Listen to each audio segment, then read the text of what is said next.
오늘 본문은 이제 반란군이었던 압살롬과 다윗 왕의 전투를 이제 이 본문들은 이제 기록을 하고 있습니다. 결국에는 압살롬이 죽음으로 그리고 다윗 왕의 승리함으로 이 전쟁은 마무리가 되게 됩니다.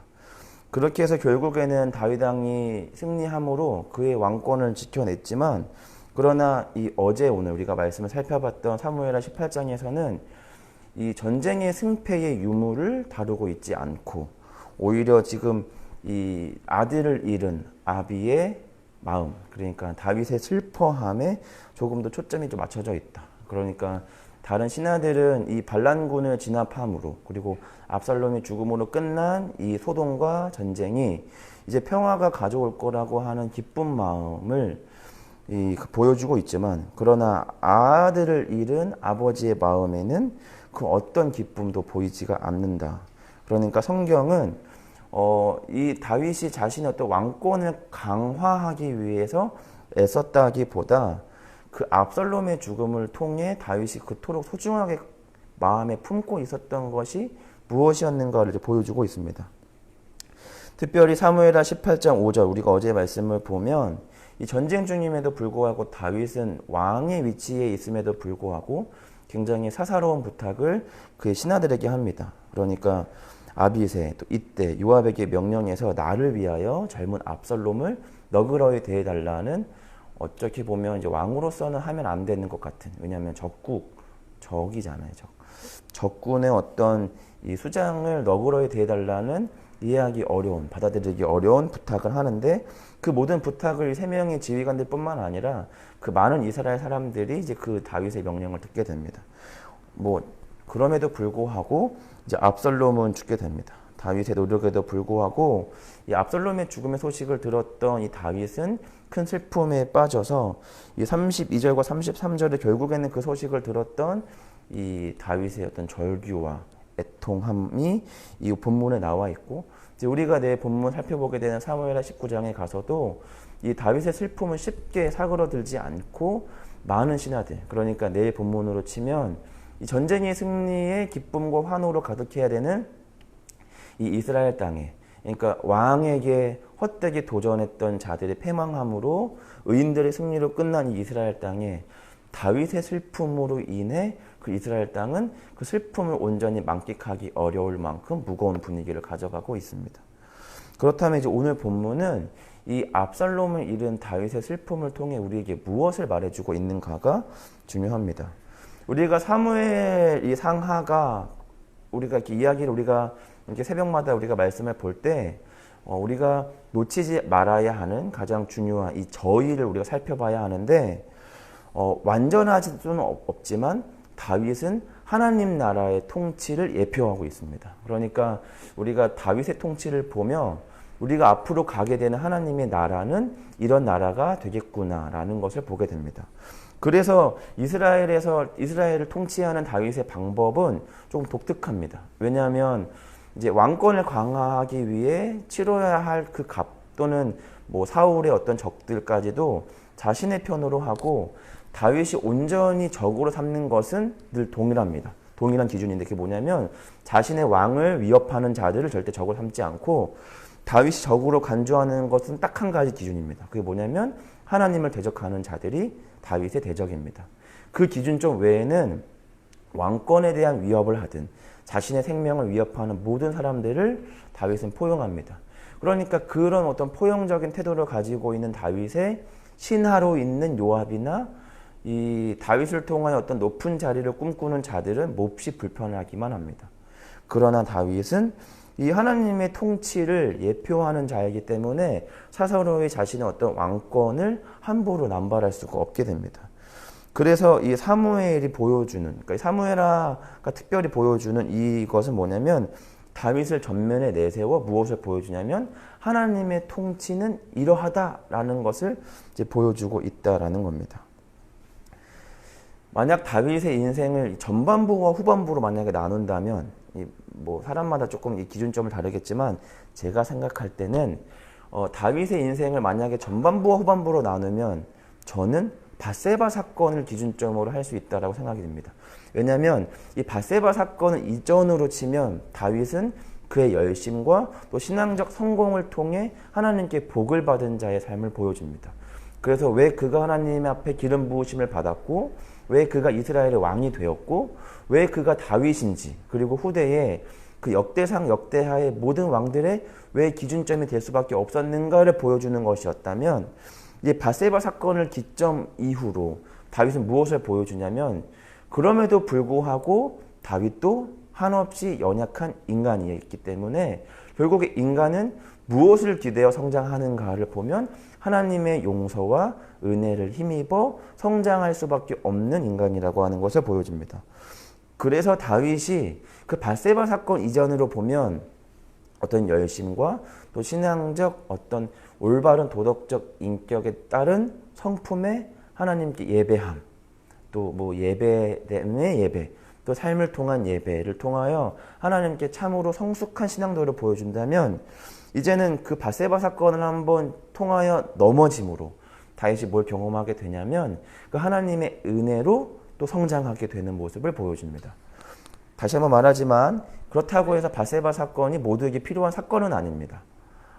그러니까 그런 어떤 죄와 고난을 통하여 사람은 성장할 수 있구나라고 생각하면 하나님이 그것을 선하게 사용하실 만한 지혜와 능력이 있으시니까 그것을 통해 다윗이 성장하는 거지, 사실은 죄가 사람의 어떤 도덕과 어떤 하나님이 기뻐하시는 수준으로 만들어 가는 데에는 필요한 단계는 아닙니다.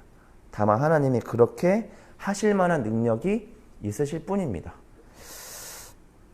그래서 다시 오늘 본문으로 넘어오면, 그러니까 오늘 본문에서 우리가 반드시 봐야 되는 게 뭐냐면 이 사무엘하 18장, 그리고 사무엘하가 다뤄지고 있는 시대적 배경입니다. 고대 사회 또라는 것은 왕권을 취하기 위해 자식이 아버지를 죽이고 또 아버지가 자식을 죽이고 형제가 형제를 죽이는 것이 그리 어려운 일이 아니었던 시대입니다. 그러니까 왕권을 강화하기 위해서라면, 그리고 저 높은 권력을 취할 수만 있더라면 부모가 자식을, 자식이 부모를 죽이는 것에 대해서 서스럼 없이 행했던 시대입니다. 그랬던 시대에 다윗은 자식을 잃음으로 왕권이 강화됐음에도 불구하고 자식을 잃은 그 부모의 마음을 여실없이 보여줍니다. 그러니까 무엇을 보게 되냐면 압살롬은 왕권을 탈취하기 위해 아비를 아주 모질게 몰아내고 죽이기를 서스럼 없이 대하나, 그러나 아비된 다윗은 그 압살롬이 아비에게 갖는 그 마음에 반하여 어떠한 저항 없이 그냥 파도에 휩쓸리는 어떤 부표처럼 그냥 떠밀리기만 할 뿐입니다. 그러니까 우리가 이제 사무엘 상하를 통해서 보았던 골리앗을 물리치고 여러 차례 이스라엘을 위기로부터 구하고 다윗의 용사라, 그리고 뭐 만만의 다윗이라고 불렸던 그 용사의 다윗과 그 부하들의 모습은 보이지 않고 오히려 예전에 그 사울의 죽음으로부터 그냥 떠밀렸던 불황자의 모습처럼 그냥 그렇게 떠밀려지기만 합니다. 그것은 능력의 차이가 아니라 마음의 다름입니다. 아비에 대하여 모질게 마음 먹을 수 있는 자식에 반하여 이 아비된 다윗은 자식에게 대하여 그렇게 할 수 없는 거라는 겁니다. 그러니까 왕권에 관심이 있었던 압살롬과는 다르게 왕권보다는 자식이 더 귀했던 이 다윗은 그렇게 할 수 없는 겁니다. 그러니까 우리가 아까 전에 살펴봤던 18장 5절의 말씀처럼 전쟁 중임에도 불구하고 지금 죽이지 않으면 죽을 수밖에 없는 그 치열한 그 목숨을 다투는 그 현장에서도 절대 그 말을 내뱉으면 안 된다라는 걸 알고, 또 아비로서는 이해하나 전쟁을 치르고 있는 왕이며 수장으로서는 할 수 없는 부탁을 지금 자신의 부하들에게 합니다. 내가 부탁하건대 내 자식 압살롬, 그러니까 젊은 압살롬이라고 성경 기록하고 있지만 여기서 말하는 이 젊은이라는 거는 청년, 우리가 생각하는 그런 게 아니라 뭐라고 말하는 거냐면 참 많이 부족한 내 아들, 이렇게 말하는 겁니다. 너무 많이 부족하고 어린 저 압살롬을 좀 너그럽게 대해라, 이렇게 말하는 거. 사실 그렇게 어리지도 않거든요. 근데 그렇게 대해달라라고 부탁을 하고 있는 것이 바로 뭐냐면 그 아버지의 마음입니다. 그러니까 우리는 이 죽음을 대하는 태도를 통해 우리가 알 수 있습니다. 그러니까 우리가 돈, 우리가 뭐 사업, 또 여러 가지 다양한 것들 우리가 귀하게 여기지만 우리가 그것을 죽음과 맞바꾸지는 않습니다. 10억 벌고 싶고 뭐 100억 벌고 싶지만 그러나 100억 벌래 죽을래 이러면 그것과 바꿀 사람은 아무도 없습니다. 그런데 내 목숨을 바쳐서라도 내 자식이 죽어가는 내 자식 살아날 수만 있다면 자식을 위하여 몸을 바치는 것은 부모에게는 그렇게 어려운 일이 아닙니다. 지금은 우리 가온이가 굉장히 건강한데 태어날 때 그 의사 서견 중에 한 가지가 뭐가 있었냐면은 그 꼬리뼈 쪽에 뭔가 이 형태가 조금 불안하다. 그래서 이게 24개월 이전까지 바로 안 잡히면 기형으로 자랄 수 있으니 그러니까 그 24개월 이전에 정밀 검사를 해서 이거를 치료해야 될 수도 있다. 확실한 거는 아닌데 이제 태어나서 이렇게 몇 가지 검사를 하는데 그 검사를 통해서 그 가온이의 꼬리뼈가 뭔가 이상하다. 뭐 지금은 너무 잘 뛰어다니고 나중에는 그것이 아무 문제가 없다. 이제 6개월 지나서 정밀 검사를 했을 때 나중에 이제 이게 아무 문제가 아니었는데 그때 당시 이제 그 산부인과 이제 의사 선생님이 이제 소견으로는 조금 형태가 이상하게 보인다라는 이야기를 들었습니다. 그리고 나서 한 6개월 정도는 굉장히 오랜 시간 동안 저와 아내가 그렇게 좀 마음이 굉장히 무거운 상태였고 서울대학병원 이제 그 어린이 병원에 이제 마지막 검사를 마치고 이제 결과를 들으러 가는 날은 와 저와 아내에게는 굉장히 마음이 좀 무거운 날이었습니다. 그래서 순번을 이렇게 기다리고 이제 이렇게 정말 겸손한 자세와 태도로 선생님의 말씀을 들으려고 앉아 있었고 선생님이 가만 보더니 다행입니다. 별일 아닙니다. 라는 말에 와 저도 아내도 이제 굉장히 기쁨의 눈물을 이제 흘렸던 기억이 있습니다. 그때 마음은 그냥 왜 우리 부모님들이 자식 아플 때 차라리 이 감기 내가 아프고 그냥 네가 안 아팠으면 좋겠다라고 하는 그 말들이 그런 마음이 이런 마음이었겠구나라는 생각을 하게 되었습니다. 그게 이제 부모의 마음이고 그게 하나님의 마음이라는 겁니다. 제가 오늘 이 아비가 된 다윗의 마음을 왜 이렇게 오랫도록 이야기했냐면 그게 하나님의 마음이기 때문에 그렇습니다. 그러니까 당연함, 또 보상, 잘한 것과 못한 것에 대한 그 경중을 따져 복을 내리시고 마시는 것이 하나님의 당연한 원리이나 그러나 그 당연함을 웃도는 은혜라는 것이 있다라는 겁니다.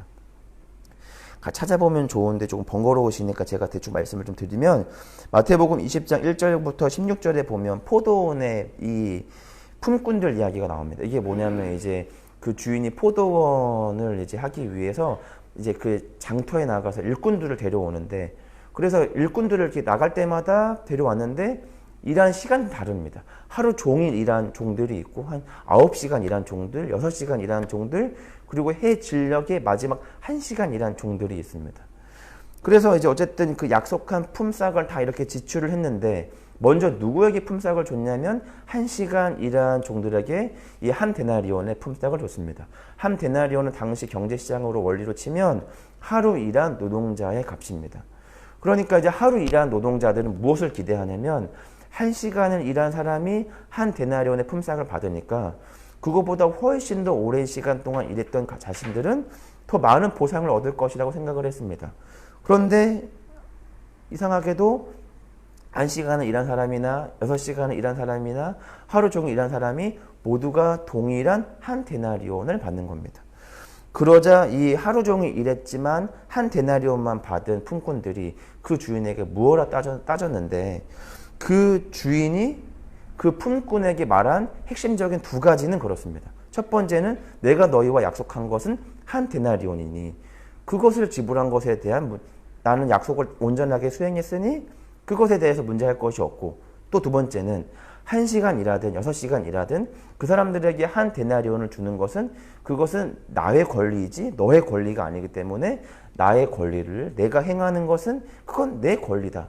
너가 침해할 것이 아니다. 그러니까 너는 나와 약속한 대로 이것을 받는 것이고 1시간 일했지만 한 데나리온 받는 사람들은 한 데나리온 받는다. 라고 하는데 마지막 16절에 이제 우리가 좀 이해하기 어려운 가장 중요한 말씀, 유명한 말씀이 나오죠. 뭐냐면 먼저 된 자가 나중되고 나중된 자가 먼저 된다라고 하는 말씀이 등장하게 됩니다. 이 말씀을 이제 우리가 좀 가장 시험 듣는 말씀인 거죠. 왜냐하면 이제 빨리 은혜 받고 충성해서 오랜 시간 동안 주님 섬긴 자들이 나중에 되는 거라고 하는 듯한 느낌인데 그것을 말하는 것이 아니라 자격이 있다고 얻는 것은 아니다라는 하나님의 나라의 원리를 말하는 겁니다. 그러니까 세상의 원리는 그렇습니다. 먼저 출발하면 멀리 가야 하고 나중에 출발하면 먼저 출발한 자보다 한참 뒤에 머물러 있어야 하는데, 그런데 성경이 말하는 것은 자격만큼 얻는 것은 아니다.